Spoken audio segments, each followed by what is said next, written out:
What's up guys, my name is Stoody and I'd like to welcome you all back to another video. In today's video, I'm just talking about a trade that just went down recently. Now, Richmond have completely schemed Port Adelaide right here. So I know the trade period isn't exactly over yet, it's still 12:50 Queensland time at the time I'm recording this.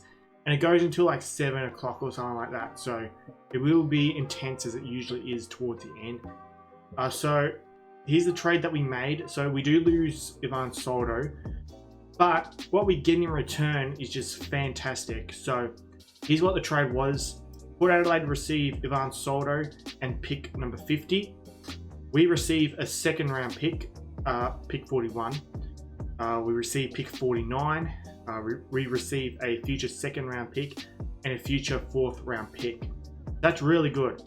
Ivan Soldo, obviously tall ruckmen don't grow on trees, but he's on the decline. He's a bit older. He's injury prone, very injury prone, especially since he did his ACL back in 2020. And we have guys that can back up Nankervis. You know, this just gives Samson Ryan more of an opportunity to develop. Ben Miller can go alright in the ruck as well. So yeah, we have a few other ruckmen developing as well. So we've got some cover if Nankervis goes down. So we'll be alright without Soldo, I think. And Soldo's injured most of the time anyway. So, you know, when Nankervis went down earlier in the year, Soldo wasn't there to back him up. He was injured too. Samson Ryan and Ben Miller had to do it all. So Soldo might end up being Port's backup ruck.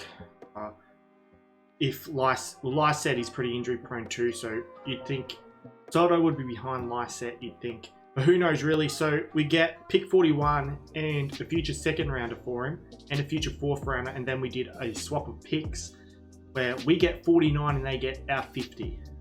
So yeah, we basically get 4 picks out of this. Any 4 of those players could become solid contributors to the Richmond Football Club in the future. It doesn't always have to be a pick in the top 5 that becomes a superstar. You know, there's plenty of players that were picked in the teens, the 20s. Shea Bolton was picked 29, for example. You know, and this second round draft pick, future one, could easily be around 29. So you can pick a star with any one of these picks. It doesn't have to be a really high selection. You just got to be smart. Your judgment has to be good. And yeah, we have in the past drafted well. In the late 2000s, that's where we won our three premierships, you know, because of how well we drafted. It is important though that we're not bad for when Tasmania come into the league in 2028, because they're going to take all the early draft picks. So we don't want to be like a bottom 4 team during that era. Like we were a bottom sort of team when Gold Coast and JOS came in the league, which affected us a bit. But lucky because of our good drafting just before then, it was able to help us, you know, continue to develop anyway. You do not want to be rebuilding in 2028. Now's a better time to rebuild. If we're going to rebuild, I'm still confused as to whether we're rebuilding or we're reloading or what's going on here. And that future second round pick, it's not Port's, it's Fremantle's. So that's good because there's a chance Fremantle finished 14th this year.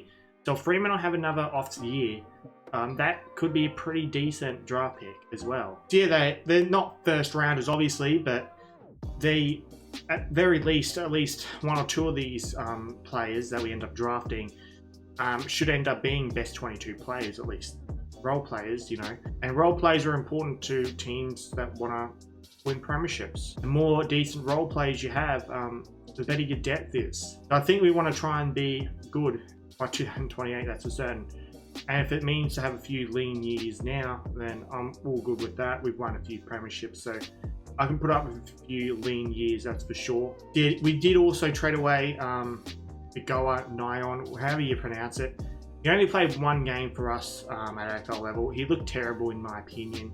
I was never a fan of him. I don't know why other Richmond supporters rate him so highly, but just players like him, you know, your dark-skinned, tall, athletic sort of guys, they just rarely seem to work out. Obviously, Ali is a exception, as well as Nick Natanui. He was pretty good as well. But other than that, they all seem to be either massive failures or at best average players. Like Mabia Chol Ended up being average. Like, he wasn't terrible, but not that great, obviously. So Big L was never a fan of, and I was fine with us getting rid of him. The pick 65, I know it seems like, oh, it's only pick 65, that's not. But at least maybe we could draft a gem with that, you know. Hawthorn have a couple of decent players that I remember being really late draft picks as well. So yeah, I think it was Mitchell Lewis was like in the 70s. James Warple was near the end of the draft as well. Dylan Moore was near the end of the draft. Those guys are pretty good. So you can draft some good players late. And to be fair, the rookie draft as well, like not even the actual national draft, we have drafted some gems such as Jaden Shaw, Kane Lambert, those sorts of guys. Liam Baker as well. I'm more a fan of stockpiling on draft picks rather than trying to bring in a heap of early ones. There's always going to be gems somewhere in every draft. Yeah, I think there's only one more trade that we're going to do, and that's the Jay Kaczynski trade. For some reason, Hawthorn supporters don't really rate him, and we're saying you can have him for free, we don't care.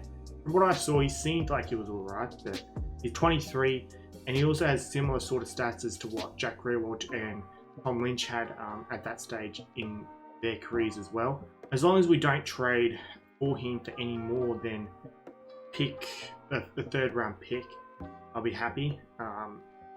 Because obviously Hawthorn supporters would know more than me.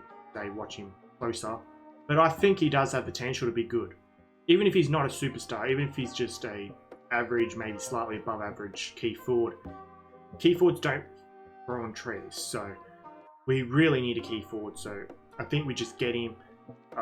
Hopefully he comes good, hopefully. But regardless, if we don't have Tom Lynch this year, we're not going to go that well. So Tom Lynch is the guy we really need if we're going to make finals this year. That's for certain. Alright, so that's it for this video. I hope you guys have enjoyed this video. Don't forget to subscribe for more content like this.